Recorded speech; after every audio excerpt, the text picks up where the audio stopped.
The number didn't shout. It just sat there on the payroll screen like a dare. 35,000 to 180. Flipped overnight with a neat little note that said, expanded responsibilities. The cursor blinked next to it like it was smirking. The only other sound was the office air conditioner rattling like a subway car stuck between stations. Midtown was dark behind the glass. My Starbucks cup had gone cold hours ago, leaving a ring on the desk that looked like a target I kept missing. I'm the kind of person who trusts numbers the way other people trust God. 7 years in this company, a New York finance outfit with too much glass, too many plants nobody watered, and a brand new meditation room to prove we're human first. I started as the quiet kid who cleaned trial balances at midnight. Now I'm the quiet not kid who still leaves at midnight. Classic me, right? I tell myself it means I care. But that night, staring at that raise, it felt less like caring and more like watching the elevator doors close in my face. We're a place that loves slogans. Every all hands, the CEO rolls out another one. Transparency, integrity, whatever buzzword slides clean across a polished slide deck. People clap, because that's the rule. You clap, you laugh at the curated jokes, you pretend the company hoodie doesn't itch. I've done it too. I wanted to believe the man who built this thing was as good as the way our website photographs him. I liked the idea of a North Star, something to calibrate by when the spreadsheets blur. Maybe I needed it more than I care to admit. NNTHE first, red flags didn't look red at all. They looked like convenience. She started showing up everywhere he went. The assistant who used to guard the front desk and say hello to delivery guys like it was a sport. She's smart, no question, and charming in a way that disarms a whole room. Suddenly, she's on flights that didn't require an assistant, on calls that mysteriously needed a note-taker, in photos that were supposed to be about the product, a company Tesla for courier runs that only she drove, an Amex card for client hospitality that liked to dine at places where jeans cost rent. I told myself maybe I was reading into it. People grow, roles evolve, or maybe I was just tired. An NTHE hum of the HVAC shifted, and I caught my own reflection in the glass, shirt sleeves wrinkled, tie in my pocket, that stubborn crease between my eyebrows I used to blame on student loans. I pulled up project codes linked to her name and got silence. No decks, no deliverables, no JIRA tickets, just empty lines where work should live. It was like checking a fridge that you swear is full and finding nothing but a jar of mustard and a light bulb. And I thought about the little things people say to Grease over big things. He likes to frame pushback as a character flaw. He calls people too sensitive when they twitch at nonsense. And anytime someone wonders about a weird decision, he floats the same line. It's for the company, it's for us, we're in one boat. The first time I heard that, I felt included. The 10th time, it sounded like a seatbelt locking me in. Was I building a family here, or just tightening my own restraints? And I kept digging. Payroll history, HR memos, dates that didn't match the calendar we published to investors. One of the files was named conference_budget. And I remember thinking, sure, fine, conferences happen. But inside, there were transfers that had nothing to do with conferences, just tidy amounts landing in places that never produce receipts. The cursor blinked. The air felt thinner. My jaw locked so tight I heard a little click in my ear. I wish I could say I stormed somewhere or said something cinematic, but that's not my style. I opened a plain notepad and started listing discrepancies like I'd list groceries. Amounts, dates, approvals. The monotony kept me from shaking. Out in the hallway, the motion sensor missed me and the lights went off, so I typed in a pool of screen glow like a kid hiding under blankets with a flashlight. But this wasn't even the worst part.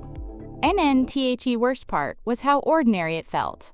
Like this is just how things are done in offices where the rugs are too soft and the cappuccino machine has opinions. I asked myself the ugliest question. If I hadn't seen the number, would I have sensed anything at all? Or would I have kept tapping my Metro card every morning, telling myself that integrity lives in payroll cells and not in human behavior? NNTHE City was a blur of taxis when I finally looked down from the glass. My rideshare app lit up my phone. I didn't request a car. I just stared at the screen, the little map dot that says you are here. Funny how it never tells you where you're supposed to go next. The next morning, the office smelled like burnt coffee and bad decisions. Everyone pretended to work, which is another way of saying everyone pretended not to notice anything. That's how survival functions in corporate ecosystems. Eyes forward, smiles steady. I dropped my bag under my desk, opened my laptop, and there it was, an email from HR marked confidential. My pulse spiked before I even opened it. It was short. Too short. Something about administrative discretion and sensitive executive restructuring. Basically, corporate poetry for don't ask questions you don't want answered. It even ended with a smiley face from the HR director, the kind of emoji people use to hide guilt behind friendliness. I could almost hear her nervous laugh as she typed it. I deleted the email, but my hands wouldn't stop trembling. Every office has that one person who knows too much but says too little. In ours, that was Carl, the finance VP who looked like he'd been vacuum sealed into his suit since 1998. Around lunch, he cornered me near the vending machine and whispered, "Just leave it alone, Mark." He didn't even look at me when he said it. We all know what's going on. But trust me, you don't want to be the next Jason. Then he straightened his tie and walked off like he hadn't just handed me a ghost story. Jason. I hadn't heard that name in a while. He used to sit 2 cubicles away. Smart guy. Too curious for his own good. Asked a few wrong questions about vendor contracts. And suddenly he resigned for family reasons. 2 weeks later, his company login vanished from every directory like he'd never existed. His mug, world's okayest analyst, sat in the kitchenette for months after. Like a memorial nobody mentioned, NNTHAT night, I went back through the records. It wasn't courage, it was compulsion. The office was empty except for the hum of the printer that someone forgot to turn off. I opened old invoices, transaction trails, expense reports, all leading back to the same initials, EW. The more I saw, the less I wanted to. The dates matched the same weekends. The CEO was off-site for strategy sessions. The reimbursements were tagged as executive development. Sure, and I'm the Pope of Excel. I caught my reflection again in the black screen of my monitor. I looked like a man rehearsing a confession to nobody. I couldn't even remember what it felt like to go home on time. The office lights dimmed automatically at 9 p.m., but I stayed. There's something about fluorescent light at night. It turns everything human into artifact. My coffee had that metallic aftertaste that tells you it's been reheated one too many times. NEN. Then came the email that made my stomach twist. From Daniel Chase himself, the CEO. Subject line, quick fix needed. Inside, please adjust the salary log to reflect the raise retroactively. It's for the company's benefit. We're all in this together. I swear I could hear his voice while reading it, that same fake warmth he uses when firing people. You're like family, but families change, right? My jaw locked again. I read it 3 times. It wasn't even the dishonesty that hurt, it was the casual tone. Like ethics were just a settings tab you could toggle off. And I thought about replying, about saying something sharp, or sarcastic, or brave, but the words never came. Instead, I took a screenshot. The cursor hovered over forward. I didn't press it. Not yet. I wanted to understand what I was about to blow up. Was it just one raise? Or was this rot deeper than I'd realized? I started noticing things I'd ignored before. Her name on vendor bookings that didn't exist. Expense reports with miscellaneous consulting fees. Flight records with one traveler under guest. It was like unraveling a sweater thread. You pull once and suddenly there's nothing left but string and regret. And still, part of me hesitated. Maybe because I'd seen what happens to people who poke too hard. Maybe because I was tired of being the guy who cleans up other people's messes while pretending not to smell the smoke. Or maybe because some small, stupid part of me wanted Daniel to be the man I thought he was. People talk about moral lines like they're clear. They're not. They're drawn in pencil on fogged glass. Around midnight, I shut the laptop. The air was heavy with toner and silence. My phone buzzed with a text from a friend asking if I was still alive. I typed barely and didn't hit send. I just watched the blinking cursor, same rhythm as the one in that spreadsheet, mocking me again. That's when I realized, this wasn't just about a number. It was about how easily truth gets formatted out of existence. The next few days felt like walking through fog made of secrets. Everyone was pretending not to know, which is its own kind of knowing. You could feel it in how conversations stopped mid-sentence when the CEO walked by, or how the assistant's laugh got a little too loud when he lingered near her desk. The whole place had this strange hum, like the sound a fridge makes before it dies, and I tried to convince myself to let it go. I really did. I told myself that I wasn't management, that my job was to crunch numbers, not people. But every time I closed a file, my eyes would drift back to that payroll entry. 180,000. Expanded responsibilities. I started seeing those words in my sleep, like a corporate mantra turned curse. Then, Late on a Wednesday night, I found the file that changed everything. It was buried inside a folder named Budget Adjustments Conference West. I opened it, expecting travel costs or hotel receipts. Instead, there it was, 3 payments, same account, each one labeled with a different project code, all fake, each approved by Daniel himself. It was so deliberate, it almost felt personal, like the system was mocking me for believing in order. I remember sitting back in my chair, heart pounding, mouth dry as chalk. The office was empty, except for the janitor vacuuming down the hall, the hum blending into my own pulse. I stared at Daniel's digital signature at the bottom of the page. I used to look at that name with respect. Now it looked like a stain I couldn't scrub out. NNTHAT was my breaking point. Something inside me clicked, quietly, like a gear shifting in a machine that finally finds its purpose. I opened a blank Excel sheet and started typing, "Financial irregularities, preliminary report." It wasn't rage or heroism, it was something colder, detachment maybe. A kind of numb clarity that comes right after disappointment calcifies into duty. Ben and I documented everything. Transaction IDs, timestamps, attached emails, even cross-references from Slack approvals. I left out emotions. Numbers don't need adjectives.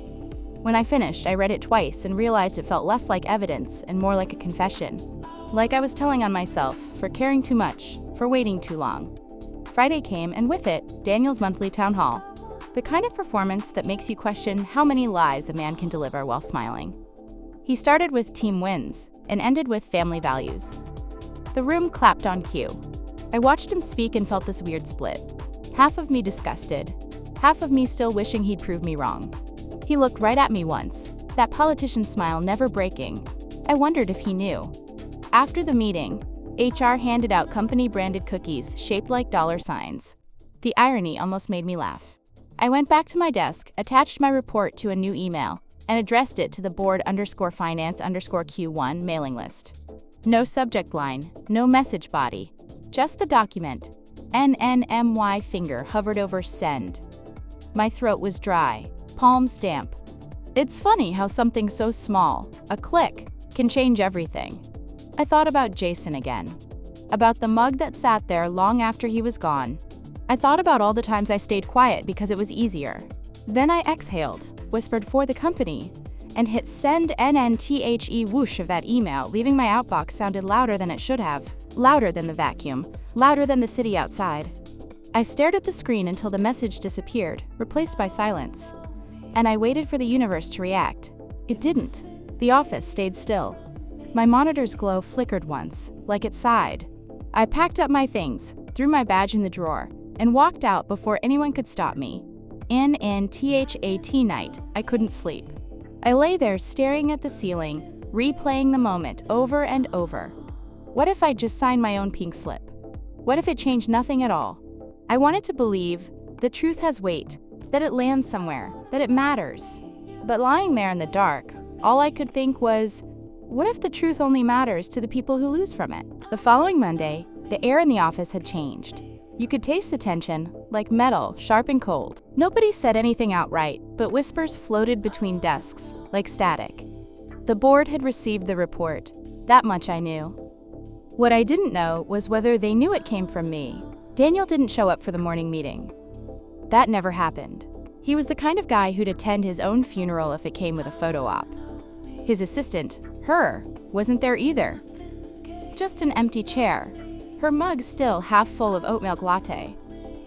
The foam had dried into a ring, and for some reason that image hit me harder than I expected.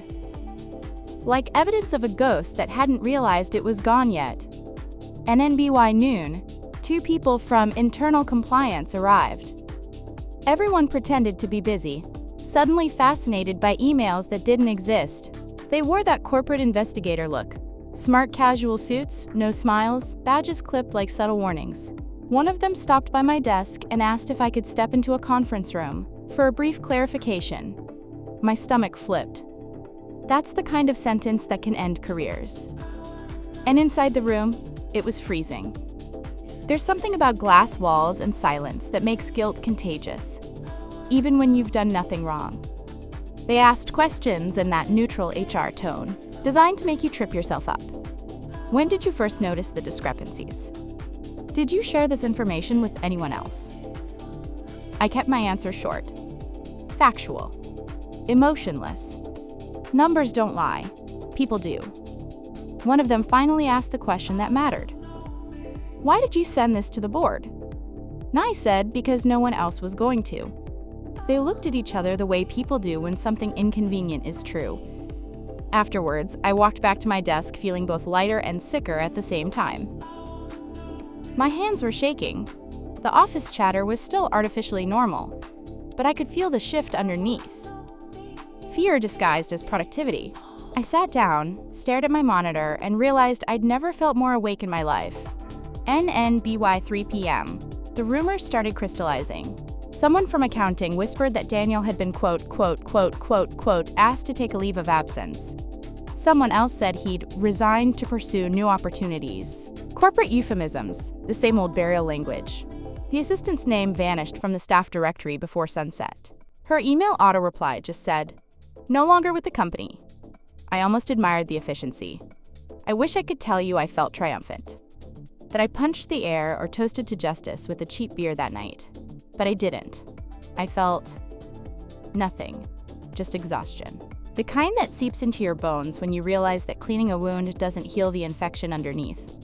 A few days later, the CFO, new interim head of operations, called me in. He thanked me for my integrity. His tone was clinical, like he was reading from a manual.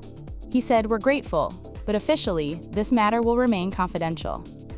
Translation: Thanks for lighting the fire. Now please stop talking about the smoke. He gave me a nod that was supposed to mean respect. It felt more like dismissal.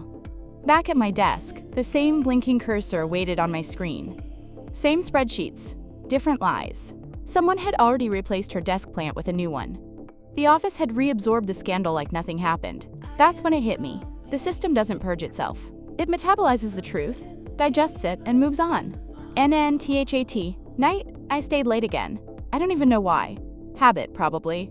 The printer hummed somewhere in the dark, same rhythm as my heartbeat. I thought about Jason's mug, about that smiley face from HR, about Daniel saying, "We're all in one boat." Maybe he was right. Maybe we were. The problem was, no one told me it was already sinking. Before I left, I opened my email. There was a new payroll adjustment form sitting in the drafts queue. Another raise, another justification. Different name this time. Different story, same script. It's been 4 months since that week, and sometimes it still feels like I'm living in the echo of it. You know how the city hum never really stops, even at 2 a.m.? That's what this feels like a noise you can't turn off. Everything looks the same on the surface, but nothing really is. Not me, not the company, not the way I look at people when they say words like integrity or team. They promoted someone else to CEO.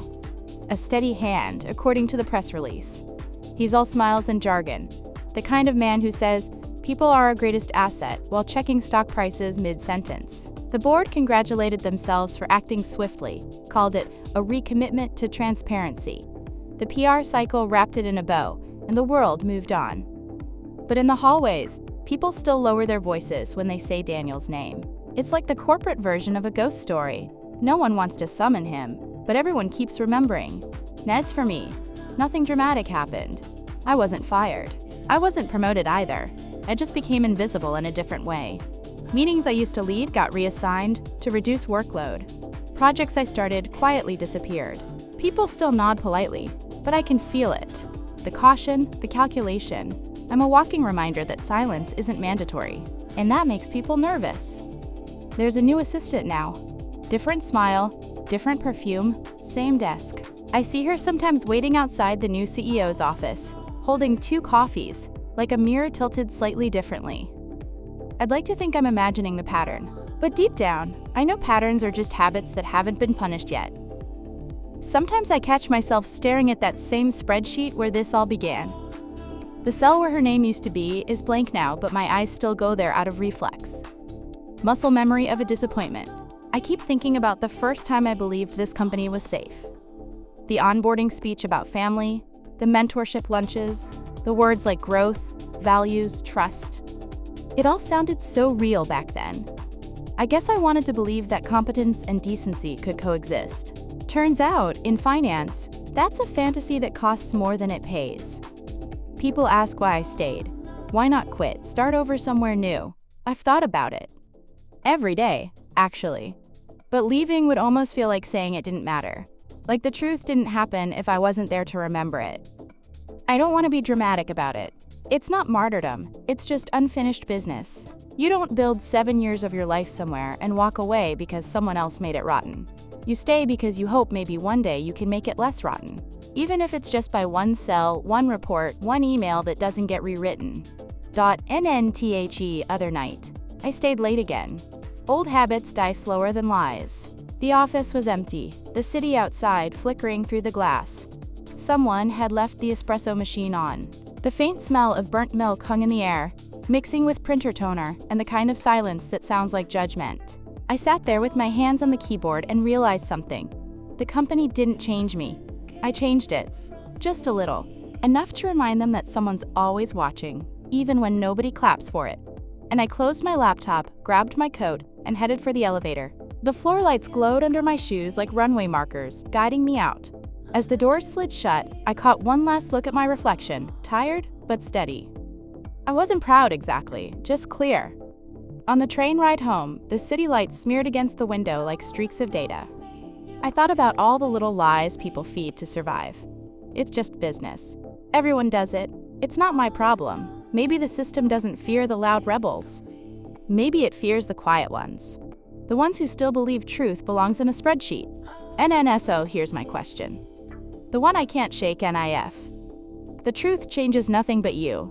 Was it still worth telling?